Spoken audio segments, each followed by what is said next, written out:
Yes, good evening, everybody. Really nice to see you here. Welcome, welcome, welcome. Welcome at the Open Social Awards, but also welcome here at Pakhuis de Zwijger. I'm very pleased to have you all here. And also being part of this PublicSpaces conferences, we have this first award show today. How good is that? Yes. And we have lots of people here in the room. Let me hear you a bit more. Yes. But we do also have people online. So welcome if you're seeing this whole award show online. We can't see them, but we know they're here, right? Yes, great. We have a full program, but first there are some things I want to tell you. Well, first of all, this whole Open Social Award is part of the PublicSpaces Conference 2026.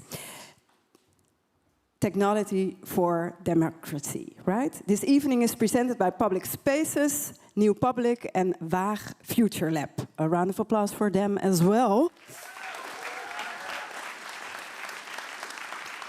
And we have also some financial support of CDF, Germany's public broadcaster, and Blue Sky for the cash prizes. An applause for that as well. Woohoo! Yes, social media has become one of the main infrastructures of public life. For a long time, that infrastructure was shaped by just a small number of dominant platforms. But tonight we ask, what else is possible? What does open, democratic and community-led social web look like? And the funny thing is, if I look here in this environment, I see a lot of faces, but also a lot of quotes. One of them is, "Fuck Google," for example. Or the internet belongs to the people. Damn, yes, right? Yeah, that's how we start tonight. And tonight we also ask, what else is possible? What does open, so what I already said, democratic and community-led social web look like? We explore that through a keynote, to a panel talk, a music performance, and this award show. And if you have some questions, we have a menti.com code. You can see it here online as well. Yes, this is the code, so write it down. If you are online, you can ask questions through the Menti. Okay, I just want to have a check-in with the audience. Raise your hands when you directly work with technology. So raise your hands if you work with technology. A lot of you always, yes. Good to have you here. If you work with social media as well, open source or digital rights, raise your hands. Raise your hands if you're here for the perspective of culture, democracy, public space, or just pure curiosity. Well, well, good to have you here. Good to have you here, yeah. Plenty of reasons to be here tonight, and also to introduce our first speaker of this evening, our keynote. Our first speaker tonight is a technologist, community organizer, and a founder of Black Sky. He's all the way from the USA. Give him a warm welcome, Rudy Fraser.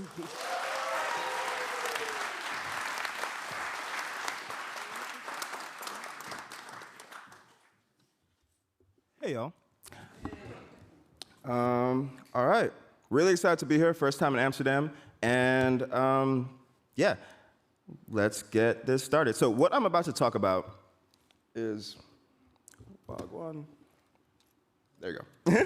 What I'm about to talk about is I really want to... Your takeaway from this, I hope, is I'm always asked, what does building for community look like, and how does it feel? And so I think a lot of people use the word community, and I want to be really specific about my philosophy and thoughts about community, since we'll be talking about that. What I'm about to talk about can't be found in a book, in a podcast, a classroom. The knowledge that I'm trying to share here has been learned on sidewalks, on stoops, passed down through like an oral tradition. And yeah, I think tech spaces tend to discount these lived experiences. And so I want to set the tone on that up front and really explain how all that thinking goes into what we build at Black Sky. Okay, so my point with this slide is best described by I'm a mutual aid organizer at We the People NYC, and we have community agreements, things that we hold each other accountable to. And one of those is that we embody the world we want to create. And if we are embodying it, that means that we can look inward, not just outward. For me, that means there's other ways to build startups, right? Like the way we build Black Sky, like I mentioned, you're not gonna read about it in the lean startup book.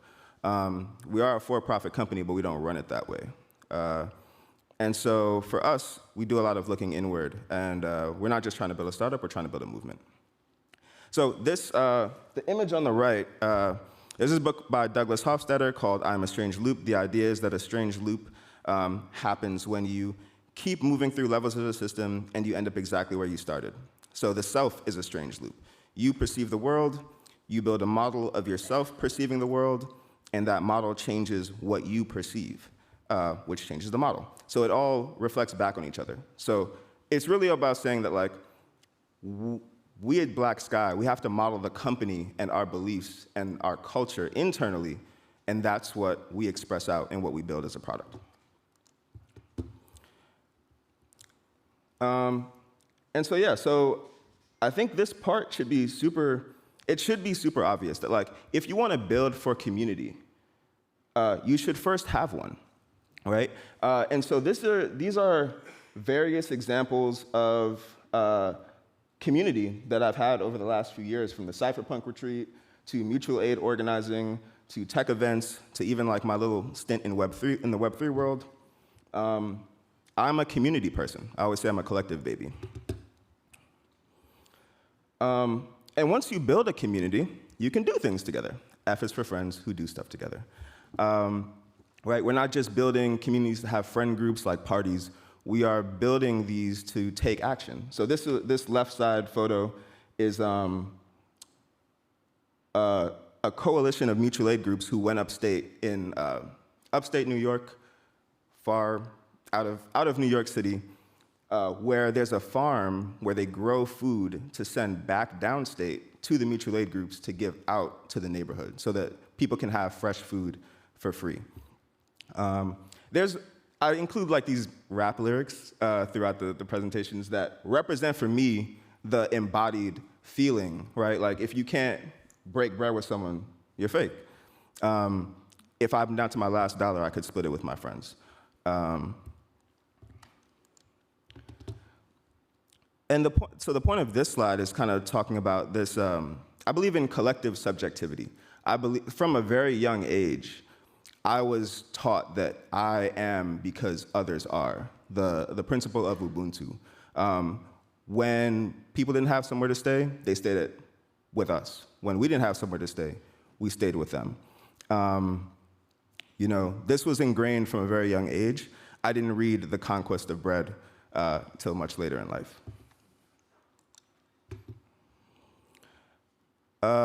So I want to talk a little bit about community is powerful, right? It's like I mentioned, it's not just a party. You're gathering, you're doing things together. Community is feared by the state. The Panthers that people frequently evoke weren't taken down by the state because they had guns. They were taken down because they were feeding people. And this photo, I also want to, there's a point I want to make about multi-generational movement building, right? People get very caught up in the specific moment. This photo in the image in black and white, the top left is a silhouette of Fred Hampton, who, to my knowledge, was the only US citizen to be assassinated by the federal government on US soil. And the one holding the gun is Bobby Rush, who is also in the middle here. People often talk about the Panthers as if they went away, right? Their movement failed, but they still are around. And when I talk about passing down knowledge, multi-generational struggle, the Panthers movement failed. But you can imagine how it feels for us as organizers to be in the room with a living Panther who was Fred Hampton's right-hand man, and for him to look at us and say, you know, we're looking at y'all now to learn from you and see what you do. right? That's the multi-generational struggle. And this is just another example, right? This is the same group that I talked about, We the People, NYC. We have been harassed by the police when we give out food. All we do, very peaceful, give out food every Thursday and Saturday in Bed-Stuy and Harlem. And the police, for some reason, just don't like that because we're building relationships and connections with the community. The right screenshot, which I've redacted the organization, but we had actually applied for funding from someone, and we were applying to build privacy-preserving technology on the open social web. And they rejected us where basically saying they get their funding from the United States government.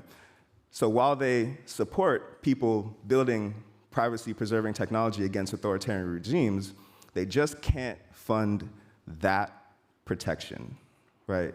You just can't go against the United States, which for us, goes without saying. Once you're gathering, you can be targeted, right? The top left was an instance where, I forget what year. It was on my birthday, though. On my 30th birthday, white supremacists raided Black Sky. They added themselves to the feed. They shared harmful messages. You could see some of the messages there. There's also a screenshot of the Stop Cop City movement, which was trying to stop they're a mutual aid group in Atlanta that was faced with a RICO charge. So this is the Netherlands, maybe I'll have something different. In the States, the RICO charge is a kingpin charge. It represents racketeering in the aid of a criminal organization. So the act, they specifically cited mutual aid, solidarity, open collective. This is a screenshot from the indictment that they're saying that you using open collective to reimburse people, right? The case was eventually thrown out, which is great. And then also, we've had situations where you have disruptors, people who will infiltrate your groups and cause trouble once you're building community. And these are all things that you gotta look out for.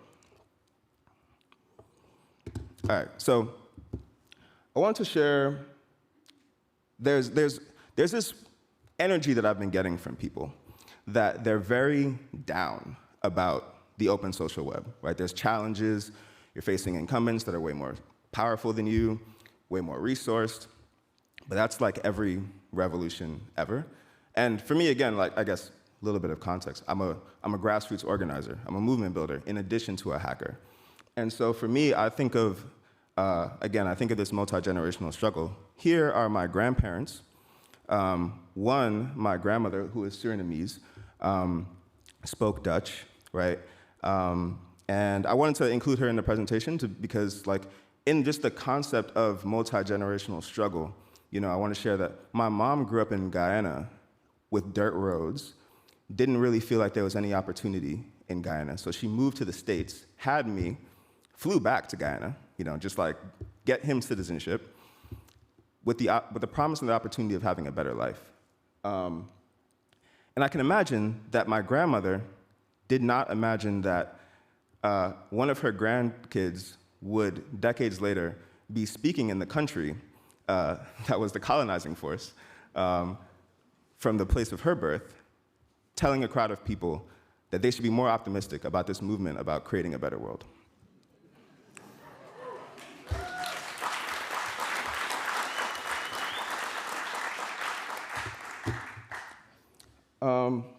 So what does that multi-generational resistance look like, and what are the challenges to them, right? Here is the braids, so you can see that's Josh Hart. He's an NBA Knicks player. He has his braids styled with I Heart New York in them. There's a bunch of stories about slaves having hidden seeds in their hair on the Middle Passage to then, with the hopes of planting the same seeds and food and such that they had when they were home in this new world. They obviously had people dying on those ships. They had people dying next to them. They likely would not have seen the fruits of their labor, right? And so, but they were still resisting in these ways. On the left-hand side, this is a screenshot of, I was actually looking up for this story, the description, and one of the first things that pops up is like a fact-checker site saying, we've only seen references to this on social media, we can't prove that it's true. Discounting the oral tradition that people have said for a long time that people did this, and then this site, which is pretty reputable, said that we don't think this is true.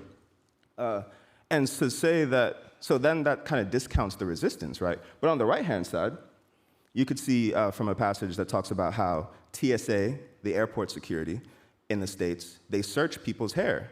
I got my hair searched on the way here. So on the one hand, you're discounting this kind of resistance, but the government, like, you're saying we shouldn't remember that this was something that we did to resist as a tool, but then at the same time, saying my hair is a threat. And so I view Black Sky in this lens of multi-generational things, right? Like, people compare Black Sky to Black Twitter, but it goes back further than that, right? It's really just about storytelling, infrastructure, passing information along, giving resources to people. The internet has been around for a while, right? So we're not the first Black social network. We probably won't be the last. We don't necessarily want to be. This is just our piece that we're contributing, and I think we are very satisfied with that.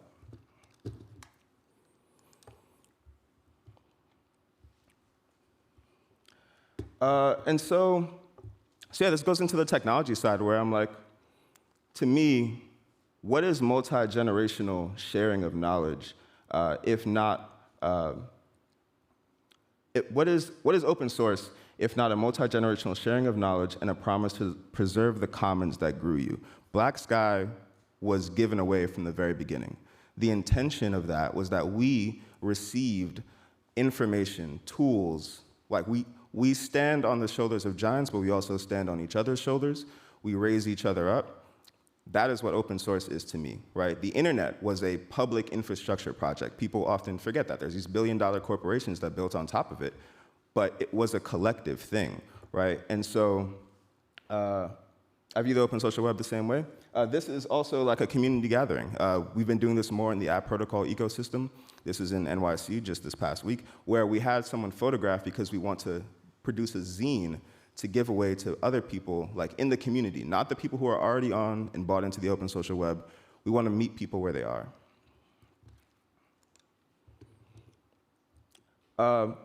Deliberation, right? Like, this is a key part of our practice. We have the Black Sky People's Assembly.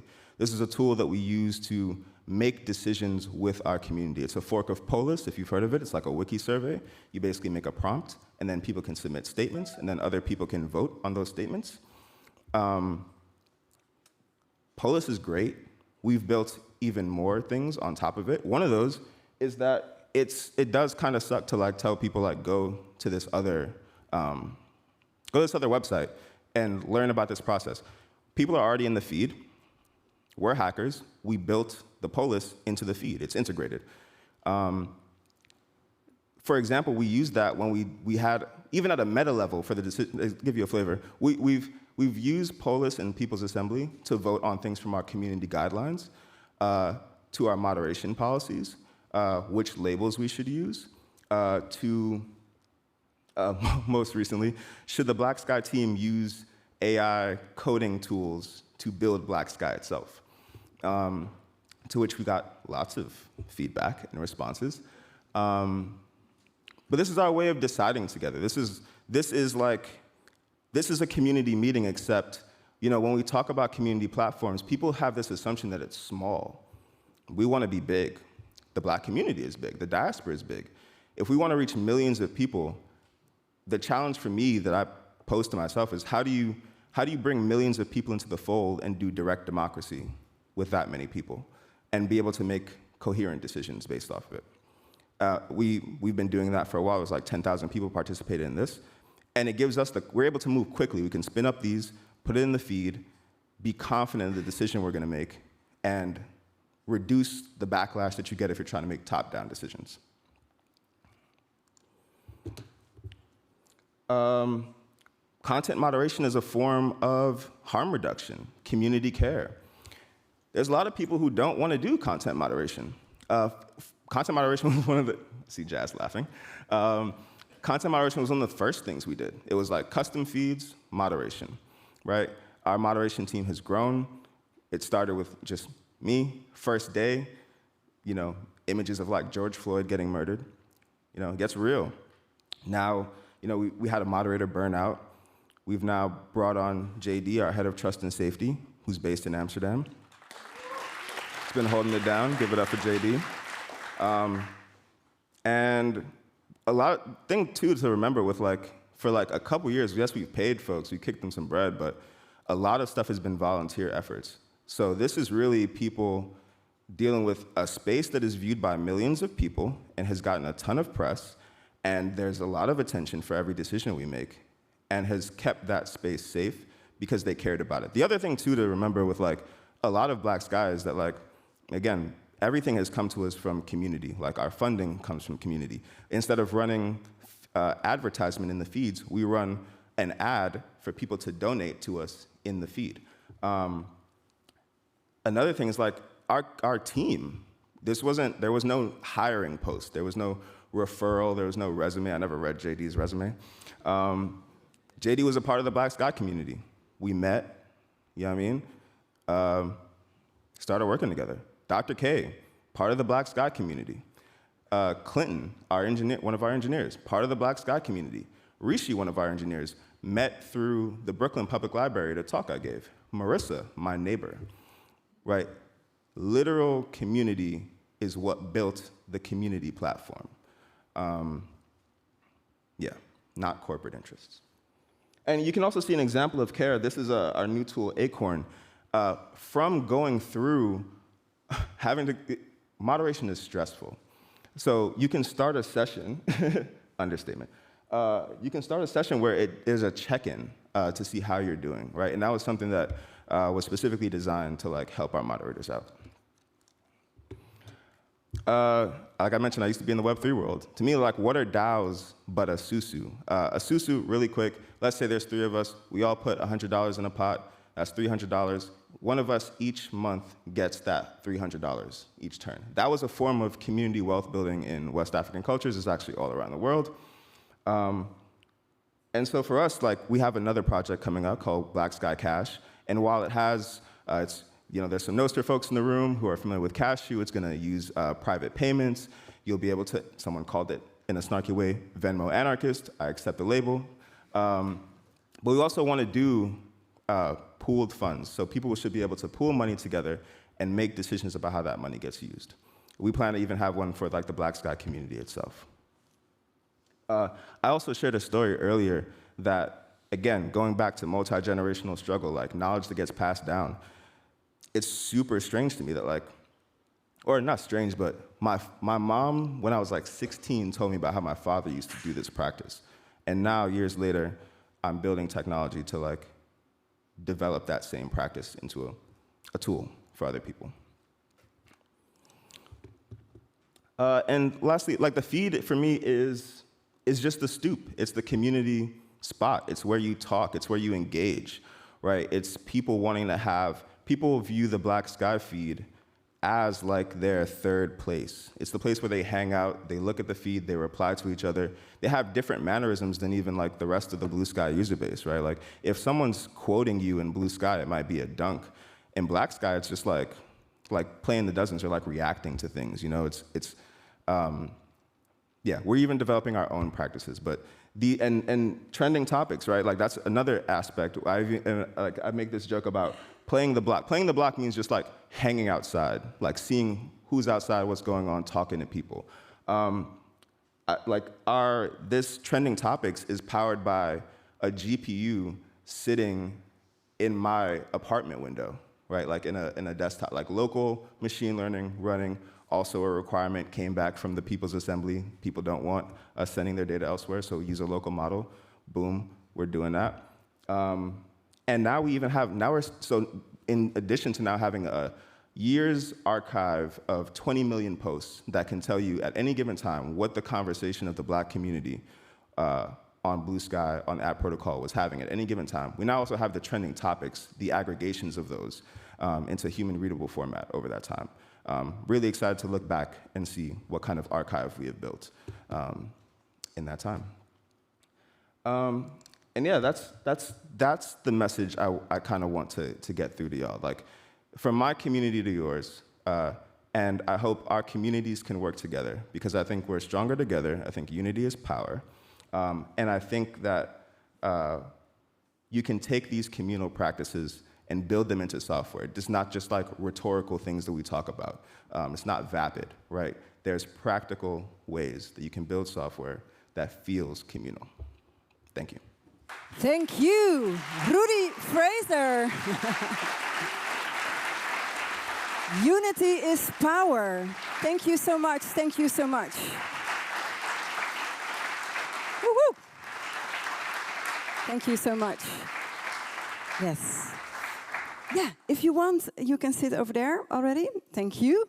Really great to have the broader picture of the field and seeing how you are building your community and how we all should do that. Ubuntu, I am because we are, right? This beautiful South African philosophy. Okay, I want to invite two other perspectives and two other members of our team on stage. First of all, Lauren Galis. Give her a warm welcome as well. And next to her, Mokhtar Nabil. Thank you. Have a seat as well. First of all, Lauren, you're a board member of the Internet Society of the Netherlands, works at the intersection of AI, governance, public values, and also legislation. Welcome, good to have you here. Thank you. And next to you, Mokhtar, you are founder of Garage Noord and director of the 40th Worldwide Foundation, and it's all about culture and nightlife. Yeah, before we have our introduction talk, I just want you to have your own space to introduce yourself. So let's start with Mokhtar. Yes, thank you. I think I have some slides as well. They're not really that much, but yeah, I'm Mokhtar Nabil. I'm working for the 40th Worldwide Foundation now. Next slide, maybe. I thought I would like to take you guys through my route to here, because I really came from the cultural scene, so it's kind of new for me. I started 8 or 9 years ago with Garage Noord in the north side of Amsterdam, which is a nightclub. And we really started it with a couple of friends out of love for electronic music at that time. But it was also like we were really politically engaged, so it was like also a place for us where we can set our own rules and create our own little world. So that was a lot of fun, but at a certain point, those two were a little bit conflicting, because at the end, we were really into this niche of alternative electronic music. But we've noticed that, like, at the end, we had like all these progressive ideas, but at the end, our audience was kind of looking the same. They looked all the same. You didn't see any difference. Yeah, so that was for us a thing. Like, we thought, like, okay, this niche culture is important; it should be there. But how can we look at something that is a little bit more inclusive or for everyone? So then we got the opportunity to create a new space in the city center named Kanaal 40, where we thought, like, okay, how can we program a place where everybody throughout the whole city can feel welcome? So then we looked at, like, okay, underground culture is cool, there's a lot of experiment, but it's also not that accessible, maybe. Pop culture is, maybe more accessible, more diverse, but it is a little bit of the same because it has to work commercially. So we looked like what is in between that space. So we came up with the term micropop, and that was super fun. So we created a stage in the city center for micropop, where we produced different programs with different subcultures throughout the whole city. With this philosophy of micropop. So this could be like a drill collective, but also a trance collective the other week, or sex workers. We did events. So it was super fun. It was a completely different approach, but we've learned a lot. But then it had to close. Unfortunately. Unfortunately. So we were like, okay, this was such a cool target group and such an important place. How can we serve this group? How can we still serve this group? Because we don't leave enough space for this group, you know?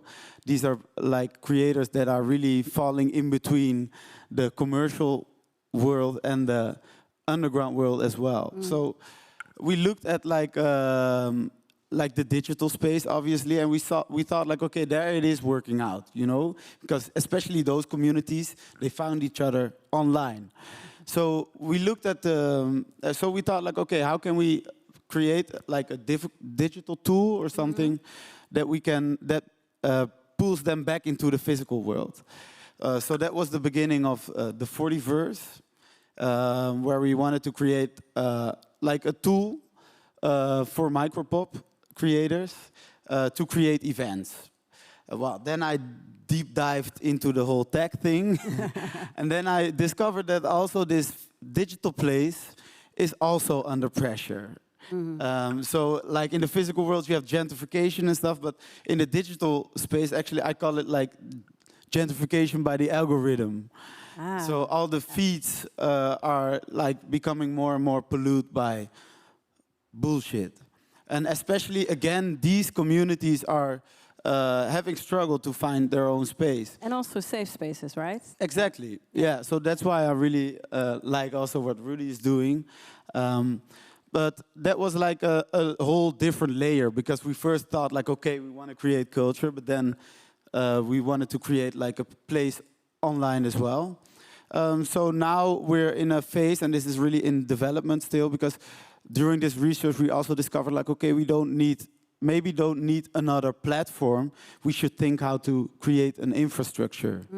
And that's where we really started looking into the technology behind it as well. And now, actually, we're trying to have this conversation with a lot of cultural organizers in the city. So we have a ticketing platform. We have some venues, but also some small organizers. Because we've noticed, like, okay, actually, we already have a super great infrastructure. The only problem is that we're like giving away, like we create like so much context. But the problem is that we give this away to big tech and they're monetizing it. So instead of like creating this platform, what we still do, you know, the 40verse, but with the Culture Coalition, we also want to see like, okay, how can we upgrade our existing infrastructure? Because we do have a lot of visitors to our website already. You know, there's a lot of, we have a lot of newsletters or people that are reading our newsletters. So, yeah, that's actually a research project that we're in now. And yeah, we try to, like, we found out about AT protocol, and we think about how to use that as sort of a social layer on top of our own existing infrastructure. So that was quite a, yeah, so that's where we are now, yeah. Yeah, thanks. We're diving deeper in the best practices you have. But first I want to go to Lauren. Maybe you can introduce yourself as well, how you work, and how governance also intervenes in that. Yeah. Hi, everybody. My name is Lauren Jealous. I think I also have some slides, but not a clicker. So yeah, perfect. So my name is Lauren Jealous. I work here. I actually have two sort of hats on today. So I work for the government, the Dutch government, as an AI governance consultant / officer. But next to that, I also am a board member for ISOC and in the Dutch chapter. And ISOC is an organization that actually from the really beginning of the internet was already standing for open internet, inclusive internet, having it decentralized and especially accessible for everybody. And that is actually a value that we started with from the establishment in 1997. Thank you. And that also leads me a bit to a short history of the internet. Now, I've spoken to some of the people here, and I feel everybody is very, very tech savvy, so this might be information that you already know. However, my brother is also in the in the crowd, and he doesn't know anything about it, so I might tell it for you. So everything, of course, started at ARPANET, which was something that came from the American military defense. And this started as a sort of a dual use case. So they used it to interact between the soldiers, but after a while when it actually started to work, they also released it for civil society. And that was basically the start of the internet. So on our next slides, you can see the first invitation letter that the Dutch chapter of Internet Society sent to all their members. And fun fact, some of these members, so this letter is from 1997, some of these members are still within our network. So they've seen really the growth and the beginning of the internet and also how it's looking now. So I can't really read what it says, but what I really wanted to highlight in this slide is that if you read the fine letters, they call the internet with a capital I. So it's this really big thing, like the internet, and now we just call it internet without a capital I. I thought that was funny to say. But how it really started was that people were just super free to do whatever they wanted on the internet. They could build websites, they could communicate with whoever they wanted to communicate with, and on top of it, it was quite anonymous. And then if we go to the next slide, we got our hacker man Zuckerberg, who also found the internet and made websites. However, these websites became so popular and they became platforms. And these platforms on the open internet actually formed into closed platforms. And these closed platforms are now heavily moderated by algorithms. And these algorithms are, of course, incentivized by, well, money, basically. So this means, if you go to the next slides, that a lot of scandals also happened. So I think the first time that we really became aware of the fact how sensitive this could be was with Cambridge Analytica. So all of a sudden we realized, wait, like foreign countries can actually infiltrate and influence our own elections through social media, the thing that we always thought was so, yeah, whatever. So that started. Next to that, of course, you had Elon Musk buying over Twitter, censorizing certain voices, but also amplifying other voices. We had, let's see, political trolls. Also now, if you look at elections in Europe and even in the States, they're heavily influenced by Russian trolls. So basically, there's a big old fire on platforms, and it seems something is happening. It seems like there is this turning point here, that people are being a bit fed up with everything that is happening. And we see this in, of course, grassroots initiatives, but also, for instance, in regulation and governance. And that is a bit the side that I reflect on. So if you look at, for instance, the DMA, that's a new European regulation concerning the Digital Markets Act, also amplifies the use of interoperable social media. But also if you look at, for instance, the Australian ban on social media for children. So you really see that in our society, so many things has happened with these closed platforms, and we feel like, yeah, we've had enough. So I think this is now the time to really discuss this and take these initiatives really serious. Thank you so much, both of you. Yeah, thanks.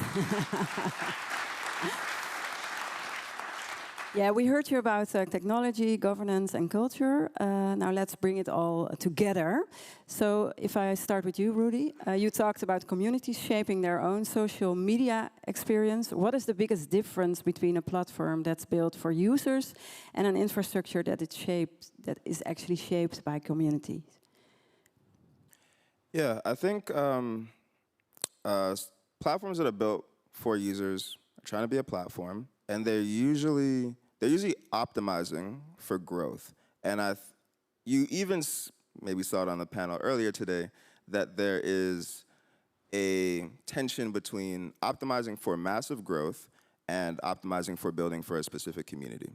I don't think typically a platform wants to grapple with those tensions. The famous example is Facebook has been brought up, Facebook and Myanmar, right? The issue there was largely, to my knowledge, that Facebook could have implemented moderation policies for the language, the regional language, and it would have been a easy technical fix. It was just never prioritized because that community was not cared for. And the folks who work at Facebook didn't look like the community that was on the ground.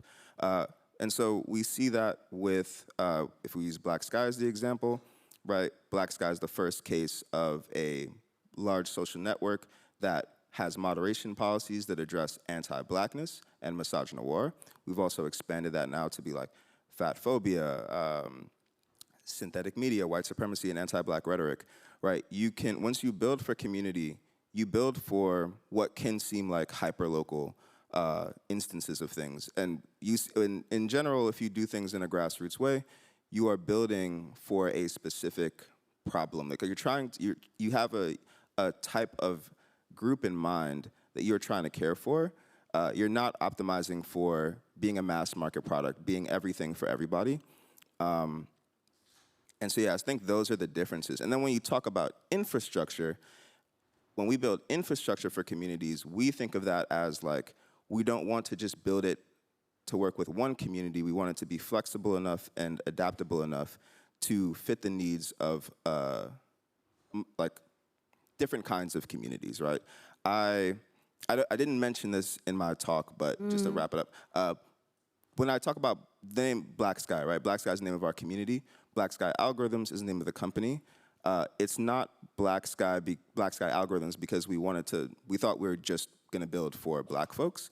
It's Black Sky Algorithms because of the practices and beliefs and passed down knowledge that we put into the software that we think are the things that keep communities safe, because it's influenced by practices that were used to keep communities safe in the past.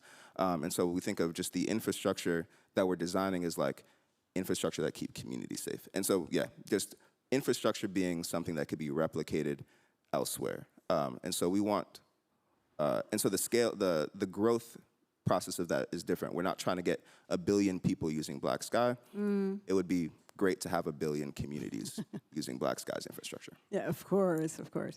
Do you recognize what he's saying, Mokhtar, in a sense that you are also with your community working like that, or do you do it way differently? Yeah, for sure. I think there's a lot of things that I recognize, and especially that's the last thing that you say, like we specifically are not building for one community. You know, we're really talking about micropop, and I think the power of you explain this micropop to the audience? Yeah. For me, it's like not like such a concrete thing. It's more of a way of how to look at cultural practices, like more than just like something that you normally see. Like it's also the way you dress, the way you a lifestyle, speak. then. It's more lifestyle, and it's super local, you know, but without being avant-garde or pretentious, you know. It's just, it comes out of like necessity, you know. I've had these conversations with the Amsterdamse Fonds voor de Kunst about like how to approach like youth and stuff, and they have to have an artistic vision.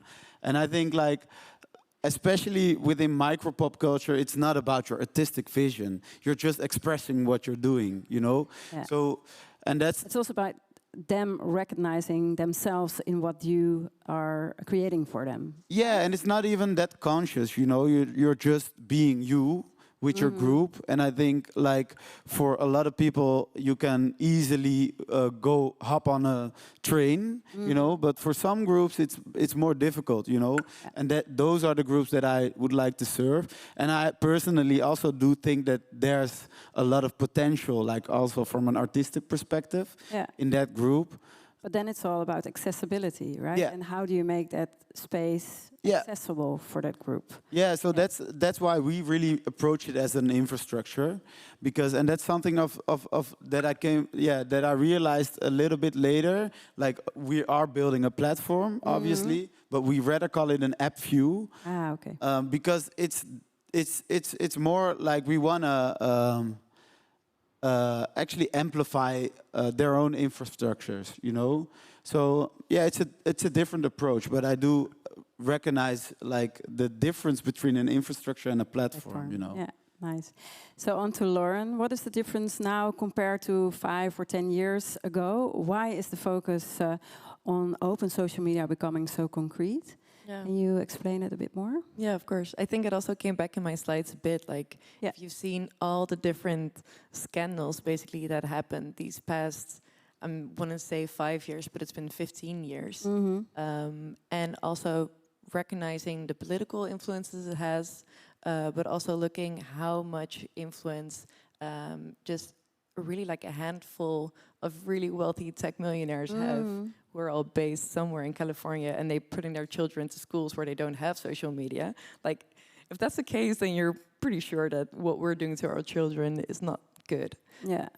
So I think indeed this needs to go away from really heavily influenced social medias that have such a, I call it, what is the name again? Like your time span economy or something. It has a different theory, but just this idea that the only reason that people behind the big social medias that we're using now, like the Meta, the YouTubes, they just want your time. Yeah. And they do not want to add Time to is your money, community. right. They do not want to add to the values of your children or the next generation. And it sounds a bit like, how do you call it, like super terrible idea of what the future is going to look like, but it is pretty much the reality right now. Yeah. So I think that brings the urgency to this So topic. this movement, what we see here today, is so necessary, right? Yeah. And you want to react? Yeah, and Mokhtar? they, for the users, they want their time, but for us as like as cultural organizers, they want our context, you know. yeah. And that's something that I'm thinking about a lot. Like, we should reclaim our context and not give it away for free. Yeah. So yeah, that's also something that I want to discuss within this culture coalition. You know, we have like a lot of people that we know, that we actually physically know. Yeah. You know, we know their style, we know their, they know us, they trust us. Yeah. And yeah, they buy tickets, you know. So why are we giving all that information away for free? True. Yeah. But we're also dealing with like a quite a younger community who are not so aware of this and the dangers of it, right? So we also have to protect them in a way, I guess. To all of you, is the open social web moving from a niche technical movement into something broader? And what do you think? It's broader, right? We're working on it, but Well, I think this whole evening everybody's talking about open social, so it might be a niche, but we had a conversation first before this already. Like, we should see it differently. Like, the way you're talking about it, we have the data. Like, it's basically sort of this common data idea. yeah. We need help from like a more governmental side, like maybe even European commissions. Like, we need subsidies to perceive this open social media as like this public infrastructure that we need, to not just be reliant on the big techs that can provide that. And I'm also curious how you're looking at that, like this idea of public infrastructures that are also being subsidized by the government. So Rudy, how do you think about that question? Sorry, putting you on the spot there. Or maybe it's different in the Yeah, I was gonna say, like, I United feel like we have a States. different context. And what has been, all right, let me run through some of these ideas. First, I feel like the word niche is used in a fatalistic way, as in to say that it will never be big. I think there's a positive way to say niche in terms of it being culturally specific to like certain communities, right? We talk, Lawrence, who documents the app protocol in the Fediverse in the front row, gang right there. The reason I'm here in the first place, honestly. It's like a scene, right? It's like there's people who, like, everyone kind of knows each other and things like that. Like there's that degree of like, it is small right now. Will it be small forever? I disagree with that. I'm optimistic, obviously, right? I'm here because I'm optimistic. I don't believe in cults. I think a cult is when there's a bunch of people who are not thinking and they're behind something and they don't have an analysis of why it would work. But I think there's been research done by like The Verge about how fed up people are with the big social media platforms. People are leaving these platforms. They're going to group chats. Yeah. They're just not being on social media as much. They're taking their accounts private. And so I have this personal feeling in theory that the era of clout chasing and like all these words, clout, viral, these are all words from like a different era of social media to me, right? Like we saw Be Real pop up for a bit. I don't know why they died or like what the business model was, or if they're still around, my bad, you feel me? But like, I remember my friends being interested in because it was just like, it just felt so simple. It didn't feel like you were trying to like put on a show for people. It's like a facade now, and I feel like that aspect of it has had these toxic reflections on culture. So I think niche is cool, and then it just becomes like the question is really just always comes back down to business models of like how can you be niche but still make money and still build and grow, and that's like it's like a different challenge. One of the other aspects that makes me feel really good about being in this room, like this is my first time in Amsterdam, it is different in the States. In the States, I've been in the tech industry for over 10 years. I've experienced 2 exits, and like you are in tech to make money. Like that's what it is. Like, what do you mean you're not trying to be a billionaire? Like that's, I've had a VC, when I said earlier in the panel that like I don't like VCs and VCs don't like me, it was just a specific moment where I was talking to a VC, and he was like, he's saying I wasn't ambitious enough because I didn't want to be the other thing too with like the difference between the pacing, right? Because it's like we all want it to happen now, but the pacing of stuff that you do with community sometimes has to be slower. You can cut a lot of corners when everything's private, it's not open source, you could have bugs in your code, security flaws, you could be leaking people's information. We've seen it happen with like several, like it's 2 or 3 social media. Yeah, they like have you upload their ID and then they get hacked, and then now people are doing crazy things with people's information, right? So it's like, security through obscurity is what those companies are able to do. When you build in the open, it's a different dynamic. When you build on specs, that's a different dynamic. There's, the Fediverse. I'm going to try to be really favorable and talk about the Fediverse and not just app protocol, so I'm not being biased. There's like the Fediverse enhancement protocol proposals, FEPs. Like that's the thing that Facebook doesn't participate in that, right? Facebook Threads is on the open social web, technically, right? A little bit. And so you just have different pacing of things. And I think that the modern social media consumer is fed up with as someone from the Bonfire team talked about, the previous world. And I think that we just have to now reach these people with what the new world is. I was talking to someone I connected with here who's like, oh, he does like journalism on the African continent. I'm like, we always get feedback that like Black Sky is African American and doesn't have Black folks from Europe, doesn't have Black folks from the continent. So like, we need these connections and community building to like be able to reach the folks, because it's not like all 8 billion people in the world haven't heard of the open social web and then rejected it, right? It's like people. No, I don't want it.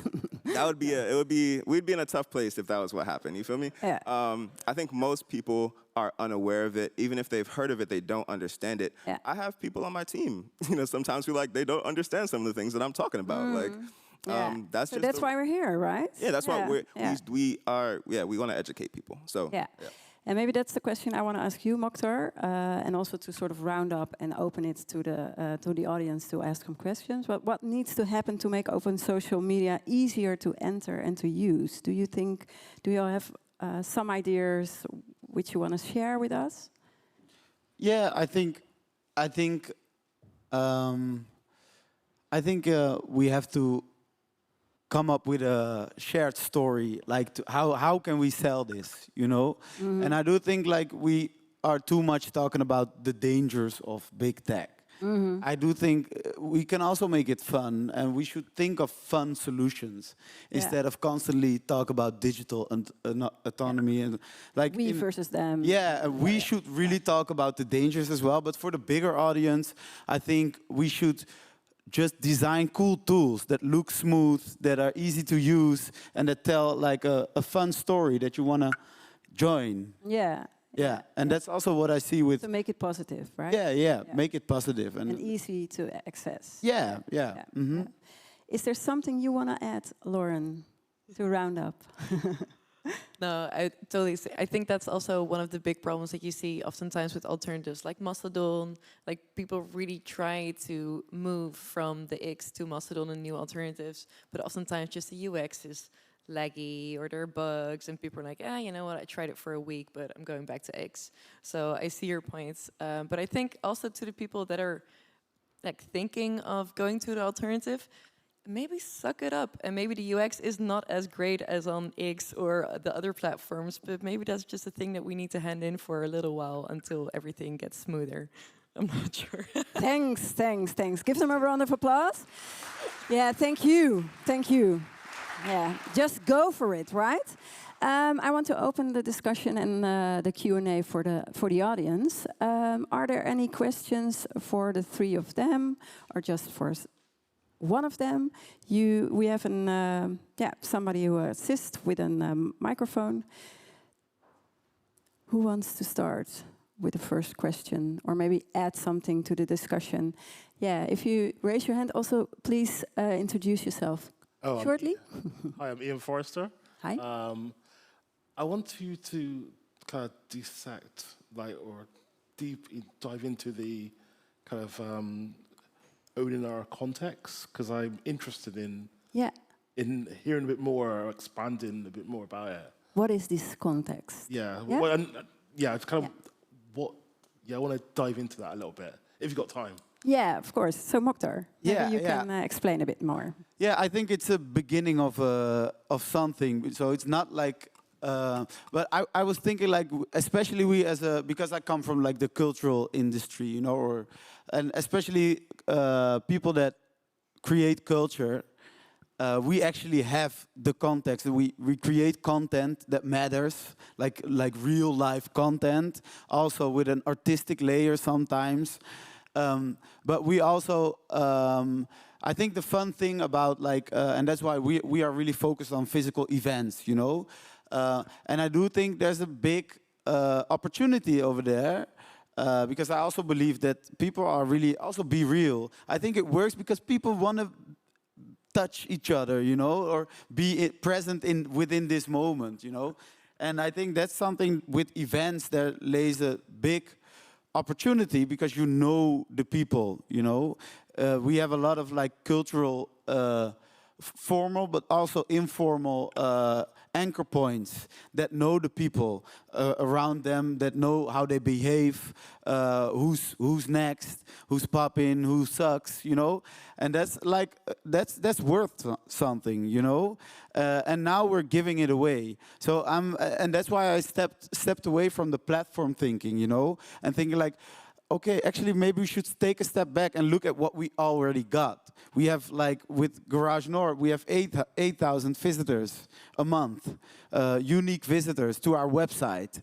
Like our Instagram has got 40,000 visitors, but the people that visit our website are way more engaged, you know. So actually it's maybe even worth the same already, you know. So I thought like, why not upgrade that infrastructure that's already there and profit out of that, like ourselves, you know, convert it, you know, and maybe have some shared social layer as an industry, as a cultural industry.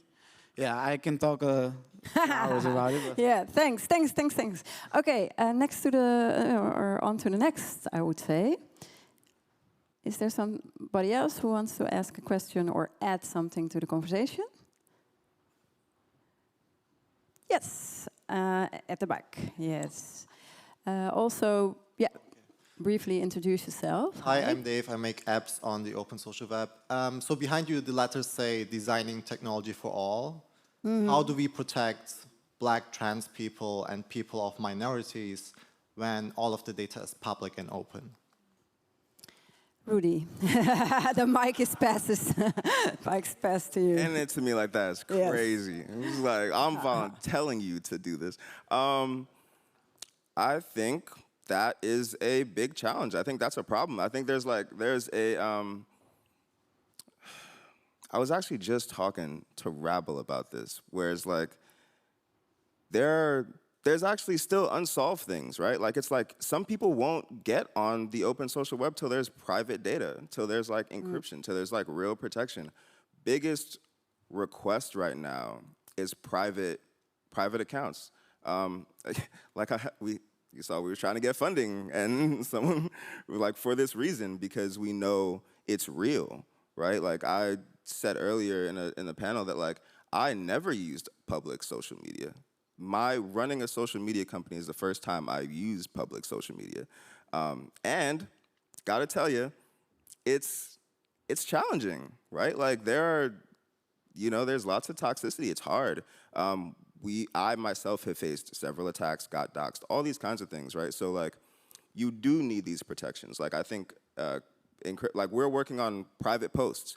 This goes back to, so a solution, somewhat of a solution, and I don't know that it's right. Like we're gonna find out years from now whether we were right in doing all these things or not. And that's why I talk about like, you have to take a longer view of things. But specs, open protocols evolve slowly. We want to protect people now. So if there's not private data and there's not a spec, we haven't agreed on a consensus, different parties have different views of what's important and how it should work and all these things. It's like, what do you do? And for us, the answer at Black Sky is we just ship it. And it's like, we would, like, if other people agree with what we do, cool. You know, we put our proposal for private posts out. People are like, oh, they're going against the community. They're like cutting it off. They're becoming less open. Some of those folks, like, they may believe in the open social web, but they don't even believe in private accounts or private data. So they don't want it to be seen. They want the internet to be public. And so I think, to me, my answer is like, the answer to a builder is that you may have to break the code of the open social web sometimes, of like, you may have to like not go along to get along. You may have to, like, if you build for a community and that community needs that thing, I say we're gonna ship private posts for Black Sky. It's not gonna be a part of someone's spec. Blue Sky will figure out their permission data. You know, Daniel will publish 14 blog posts about the permission data diaries. They'll be like, no disrespect. I'm just being facetious. But, you know, and people will review it and give their replies and quotes, and the devs will say their thing. Also, another issue with that is that, like, it's devs that are involved in these evolutions of the spec. So it's like, it's not the people who are affected by the problem that even get to weigh in on these challenges often in the way a lot of things are governed. But yeah, I say ship the thing and meet the needs for people as soon as you can, and you can figure it out with the, you know, like, the IETF, I think they have the phrase rough consensus and running code, like no voting. Like, that's my personal philosophy as well. Just ship the thing. Did that really answer your question, I think? Yeah, right. Thank you so much. We don't have really time, but I really want you to ask, or wanted to ask you one question. Is there something you want to add out of a governance way? Maybe not governance, but from the government. Yeah. So I tried to talk about it earlier a bit. Like, I think the government also really needs to play a role in here. So, of course, there's like these grassroots initiatives, companies are looking into it, but I think it should be something that eventually becomes part of like a public infrastructure. Yeah. And I think the government, with subsidies or even from the European Commission, they need to look at this seriously and see this just the way they treat their highways or the way they treat our open streets. Like our world is becoming digital. Yeah. And I think our government needs to see that and needs to respond to that. You had asked earlier about the public funding. I didn't know what the angle was in that piece, because I'm just like, America wouldn't do that. But it's really we're different. You're a baby. I replied to Eurosky because there was a big meeting, right, with like the European Commission, and there was like a workshop, and I've heard feedback from people of like there's various different feelings of how that went, but I'm like, America wouldn't even start that conversation. You feel me? There wouldn't be someone listening. So I think it is important, right? If we say that the internet is public infrastructure, the politicians, the governments all use social media accounts. And so like, you use it as a communication mechanism. People publish emergencies over it, right? Like people, there's a bunch of studies that say most people, young people get the news from social media. So you're seeding all this important information to private corporations that don't have your interests. And y'all got the bread, so kick it to people building. Yes, we have to round up, sorry. I know we have a lot of more interest in talking about this, but maybe that's at the bar later. Thanks to them, Rudy, Lauren, and Mokhtar. Give them a round of applause. Thank you so much.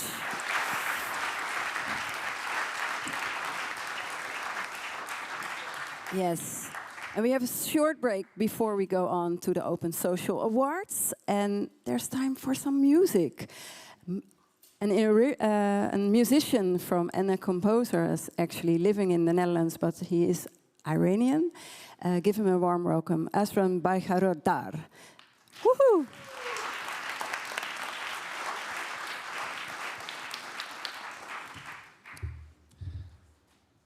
Hi, everyone.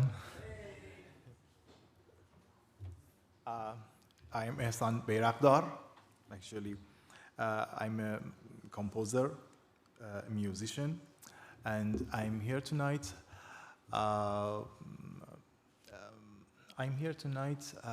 With a very special song that I composed for this occasion. The music you're about to hear starts from a very small idea, just a few notes. But what fascinates me is how these small ideas can grow when they are given right environment. They can evolve, they can interact with other ideas, influence each other. They change with their environment. In my music, the main idea, the original theme, travels from one instrument to another, and it takes different shapes. But the original theme always stays alive. An idea, a voice, a person, when placed in an open space, it can grow. It can go places it never expected. And it can connect with other people. And I think as you listen to this music, think about those small ideas might be waiting somewhere right now, waiting for right place, waiting for freedom. I hope you enjoyed the journey. Thank you.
Beautiful. Thank you so much, Ehsan.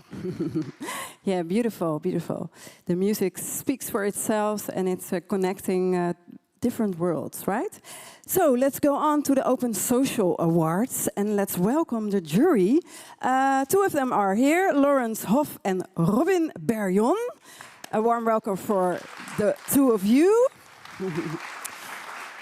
And also via Zoom we have Audrey Teng online and Johannes Ernst. Welcome. Good to have you here in this space. Yeah, you were busy and you reviewed like 74 submissions. And you weren't only with the four of you, but also Melanie Bartels and Mike Masnik were also part of the jury, but they are not able to join us tonight. Well, we're looking at open protocols, community governance, public values, and alternatives to dominant platform models. How was it for you to do so and being in the jury? Starting with you. It was amazing. Yeah? I mean, like, honestly, you know, I've been in this space for a while, and I know there's a lot of cool stuff going on, but, like, I was really surprised by the quality and the number of submissions. Yeah, 74. Honestly, it's a lot, we right? spent so much time deciding. It was painful. I know everyone says that, but it's actually true. Yeah. And it was the first time for you also being one of the judges, right? Or I mean, yeah, people don't usually give me this kind of responsibility. but now you had. Yeah. What stood out the most if you for you when you're looking at the submitted projects? What kind of things were standing out the most? Yeah? Like, use your microphone like this, sorry. then it's better also for the community at home. I think there's very many reasons to say like big tech is bad, but like one other reason I think big tech is bad, it has taken away our imagination of like what the internet can actually be. Like there's only 5 platforms and they're all effectively TikTok. So like there's a single internet in that sense. And like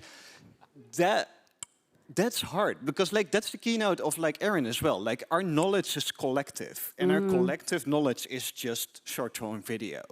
And that's really what stands out to me of like, hey, in the collective knowledge where our only knowledge is short-form scrolling and like doom scrolling, like it's really actually really hard to build like new ideas of what the internet can be. And there's really, really cool ideas of like how the internet can be actually different. And that's what makes it hard to make choices of like what's actually going to win, because like there's very creative new cool stuff happening. Yeah, there are only 3 prizes you can give away tonight, but if there were more, obviously you would have chosen more, right? Yeah, we just need more money so that we can give prizes to people. You know? Always the money, always the money. I would never stop. Yeah. But Robin, from a European perspective, why is this field so important right now? We heard it also in the table talk, but maybe you can amplify a bit more. Like you know, very briefly, I think you know the why now question is today most media is social media, and most social media is fascism, and that's not good. I mean, in my personal opinion, right? No. And so, like, in Brussels, there's a lot of talk about having a democracy shield, which is a set of measures to protect our democracies. But I personally think that's not enough. I think we need a democracy sword. Okay. And how would that look like? And in my mind, open social is really the democracy sword, the thing that brings the fight to the internet. Okay, let's go online, but a round of applause for this as well. Welcome, Audrey. Welcome, Johannes. Johannes, if I may start with you. You have been advocating for the open social web for a long time. Why does this moment matter beyond one award show or one community? Sure. So, 20 years ago, some of us said that commercial social media was going to turn out really badly. Very few people at that time understood that. But today we all understand it, that it has turned into a reality-denying, democracy-destroying, manipulative mental health disaster, and the list goes on. Unfortunately, for all this time, people have kept building alternatives, widely and in the corners. ActivityPub is over 8 years old now, and so many new projects have joined in recent years, many of which we have heard about today. So now that we all know that commercial social media is bad for us, we have alternatives. Sure, many of them are still crappy, to use the technical term. Lots of investment is needed, but they exist, they serve real needs, and now it's the time to get them out of the shadows into the mainstream because the world needs them. Yeah. Few people outside our community here can even believe better social media is possible. But it is, great people are doing great work, and hopefully public events such as this one will help get many more people, companies, civil society, and governments to start believing it and supporting it. 20 years ago was too early. Now is the time. Yeah. And this award is a great showcase for what a better future will look like. I want to thank to Catherine Tate and New Public for leading this, and so many of you participating and submitting your projects, and of course, working and pushing the open social web forward. The world needs this. Thank you. Thank you, Johannes. Yeah. Momentum, right? Momentum, yes. I'm going on to Audrey. Audrey, you're from your international perspective as a civic hacker and a former Minister of Digital Affairs, why is this open social web important for democracy? Yeah, thank you. Hello from Sweden. Let me start with something I did last Friday. I moved my own Blue Sky account to a Swedish provider hosted in Finland. And every single follower just came with me, so nothing broke. It just works. Because an open protocol led us to take our community with us, not to the host. And that's, to me, really the heart of it. Because in a democracy, no single company should own the public square.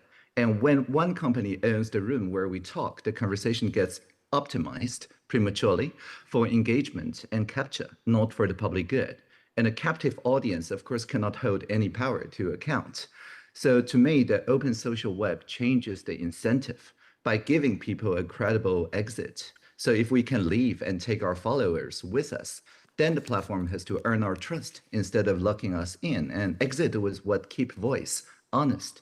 And as we have heard in the conversation, of course, there's a cost, which is the hard work of interoperability. But that's the civic muscle that we must build together. It's a governance challenge worth having. Because the prize is a democracy that isn't just one big room shouting, but many small rooms that can still hear each other. I want to conclude with one image. I think our data is soil, it's never oil. Treat it like oil, then it's all about extraction and concentration. But see it like soil, and our community travel with us and grows where we want to plant it. And so that's how we can make the digital public square actually public, and that's how we can free the future together. Yeah, start from the soil. Thank you. So Robin, before you announce the winners, could you reflect on what made the strongest project stand out? I mean, I think one thing that's common amongst the strongest projects, and again, it was really hard to pick, but like what made them stand out is I think they have a clear idea of how to make the world better. Essentially, you know, these are projects that saw a space, saw a problem, moved in with a solution, and had a clear plan on how to change things.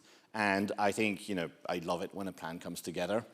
And it really shone through in these projects that they had a strategy, they had a theory about how things work, and then they executed. I think that's all we need. It's beautiful, right? Well, now I think the floor is yours to announce the winners. The winners are here. Yeah. Ooh. Maybe you have to make some sounds, right? Yeah. Like a sound with your feet, your hands, with everything. Building up. Before we announce the winners, I have a special prize to give out. I think we should give out the prize of the best dressed man in the evening. Who's sitting over there, right? Can you stand up for us, Björn? Yes. Come on. If we're talking about broadcasting, television, open social media, he's the one. Take the floor. Come on, take the floor. Also, the audience online has to see it. Yes. Bam, bam. Only to be next to the second best man in the room, of course. Thank you. Yeah. All right. There was also somebody with a coat, or what was it? A cape. It's gone. Where's the cape? The cape. I want to see the cape. Show it to us. Woohoo! It's almost a flag, right? Yeah. With symbols. Yeah. Okay. So first, the honorable mentions. Yes. There are 5 projects that just still stood out for us. I was like, they have great ideas. Like, they deserve to be on the list, and like making selections is really hard. So first, shout out to Bounce by A New Social, like that helps you transfer between protocols and bridges the boundaries and lets you port all your data between. And Bounce, right? Yes. Second one, Dandelion, for bringing events on protocol and like bringing existing events on protocol and bringing a whole community events already on protocol from the UK. And being a co-op. And being a co-op. Very, very important to mention there. Then there's Streamplace. Like, I love their slogan of like solving streaming for everybody forever. Like, like sometimes you just need to have. It's so simple, right? It's simple. Like, and we are being streamed on Streamplace right now, I believe, right? Yeah. Like, they built like incredibly. They're doing it right now, Yeah. huh? At this final moment. Another shout out to the people from Leaflet who built like a blogging platform and like growing your writing.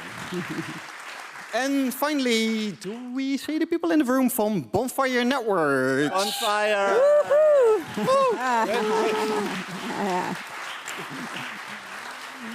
Wow, 5 honorable mentions. Maybe they can stand up and we put some light on them and then give them a round of applause again, right? Woohoo!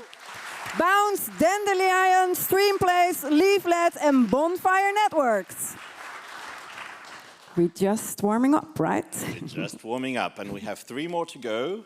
2 excellence awards and 1 grand prize. And we'll do them one by one so that you have to wait. We have these beautiful prizes, dandelions. It wasn't planned that one of the honorable mentions, but they're very beautiful. And I have with me the flower girl. My flower girl. Florence. Wait. I didn't see that one coming, but sure. You walked into it. Yeah. And the first excellence award goes to, drum roll. Yeah, drum, drum, drum, drum, drum, drum, drum. Sil.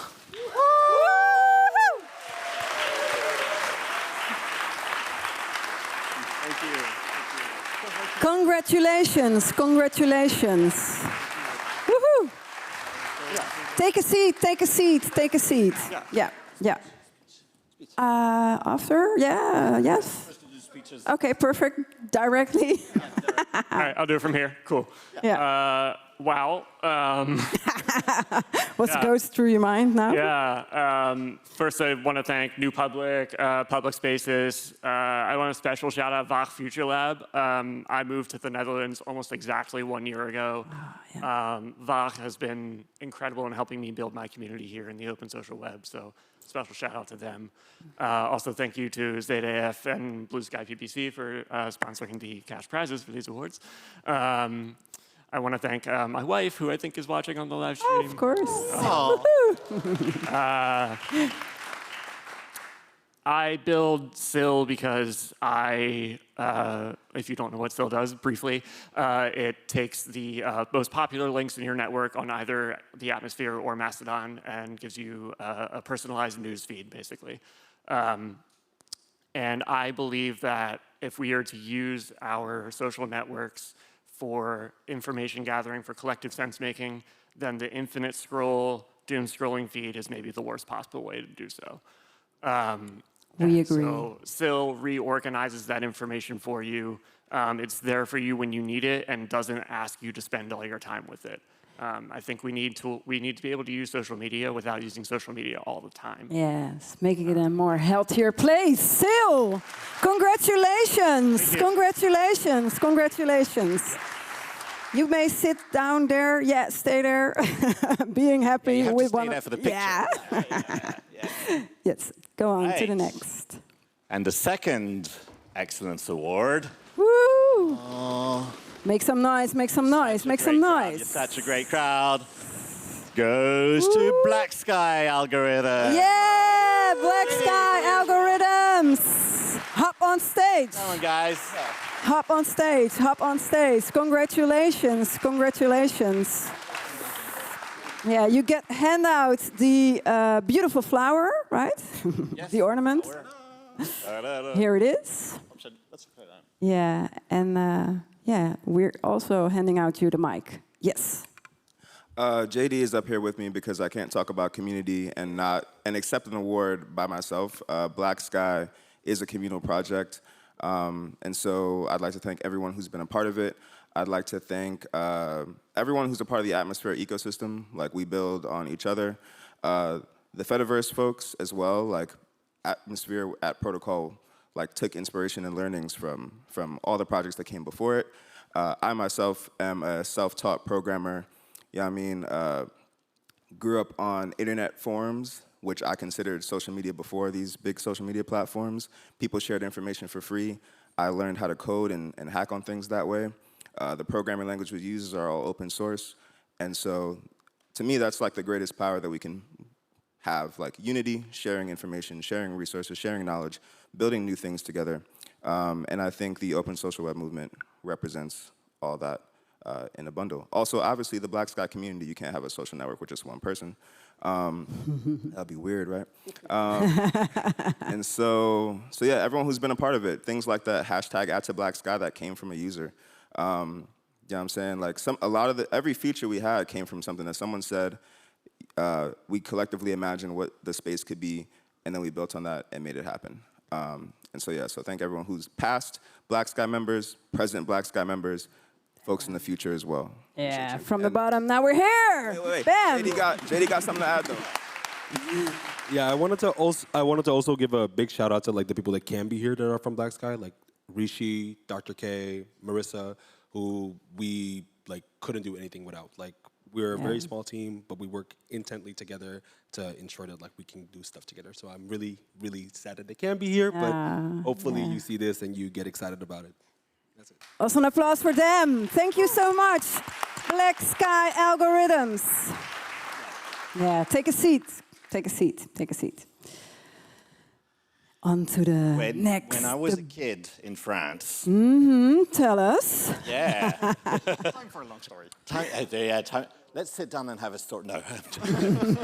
No, there was this major movie award ceremony, and Vanessa Paradis, who, if you don't know her, is a French genius.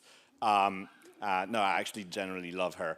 Like, started to read out the winner, and she read the wrong name. And so when I heard I was gonna read this, like I've been terrified. Yeah. Nightmares, right? Gotta triple check this one. We can check together, right? Yeah. Mark Zuckerberg. Fuck Google. The winner of the grand prize is... Yeah, we need some... Newsmask Foundation! Woohoo! Newsmask Foundation team, come on stage, come on stage. This one is for you. Keep applauding, keep applauding, keep applauding, keep applauding. Ah, yes, this one is for you. Unbelievable. Whoop, whoop. Yeah. Very good. I'm very happy. Congratulations. Yeah. The acceptance speech is for you. So. Flower girl. We haven't had that guy. Thanks, Lois. Thank you so much. Yeah. Congratulations. Yeah, give them a really big applause again, because they won the biggest prize, 10,000 euros. Yes. Okay. So thank you so much. I do have a little script. So this award is a huge boost for us, and I work with journalists, with activists, scientists, and local communities around the world, giving them the tools to publish, connect, and organize on their own terms. We are incredibly grateful to the jury for believing in what we do, to our fellow entrants for showing what a passionate and creative space this is, and to New PublicSpaces and Waar Future Lab for making it happen. Thanks for celebrating open social and all the diverse communities we support. So, I want to thank everyone who believed in the Newsmass Foundation and helped bring this vision to life. First of all, our early adopters. Your feedback and challenges have helped us build tools that will make a difference for everyone ready to follow your lead. Thank you also to everyone who's backed us from the beginning, who followed our journey, passed on our name, or liked to post. Every interaction helped us grow. So now, to the people who made this possible, to thank Saskia, Marianne, and Ben, turning the foundation into a vibrant force for change. I thank you all. To Jazz for his guidance. And to our amazing development team in Asia, who sadly cannot be here, led by Ang and Yu, who solve every challenge we throw at them. Thank you so much to them all. And last but not least, to Bjorn for pizza and for wit.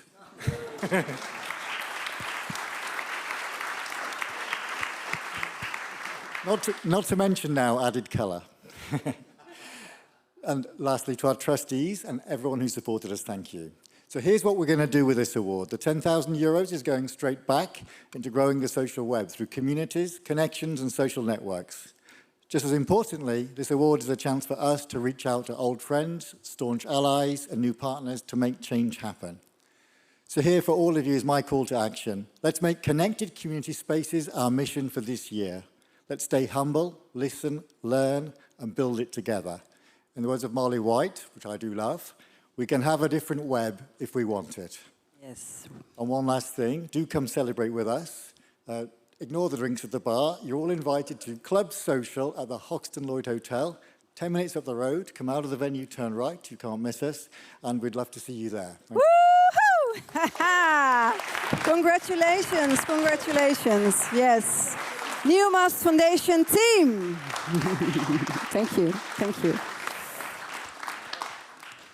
Thank you. I think this is the moment for you as the photographer to make a picture of all of them.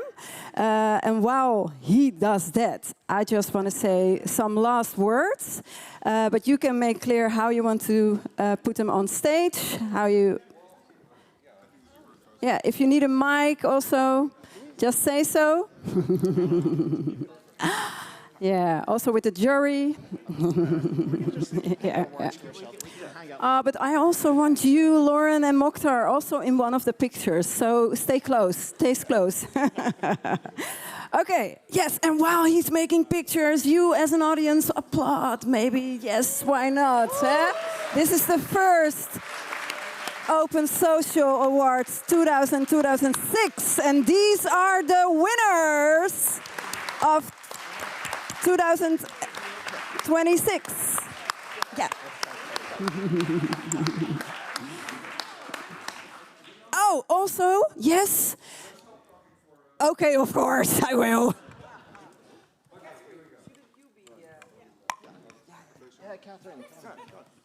But also Mokhtar and Lauren, yeah, they were also part of the program. Yes, yes, go on stage, on stage. And I see a spot for this very good-looking guy over there, maybe in a moment. You never know. This works. Nah. We got spread out more. What's it? I've never heard that. Yeah, why would you do that? This is social. We don't want to spread out. Yeah, we're... Yeah, he wants to have everybody in the picture, right?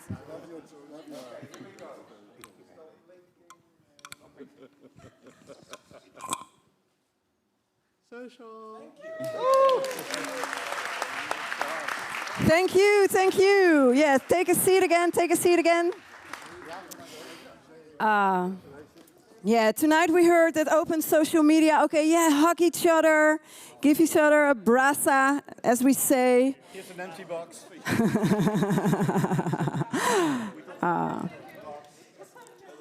Okay, I want to round off this program because I think everybody needs a drink at the bar.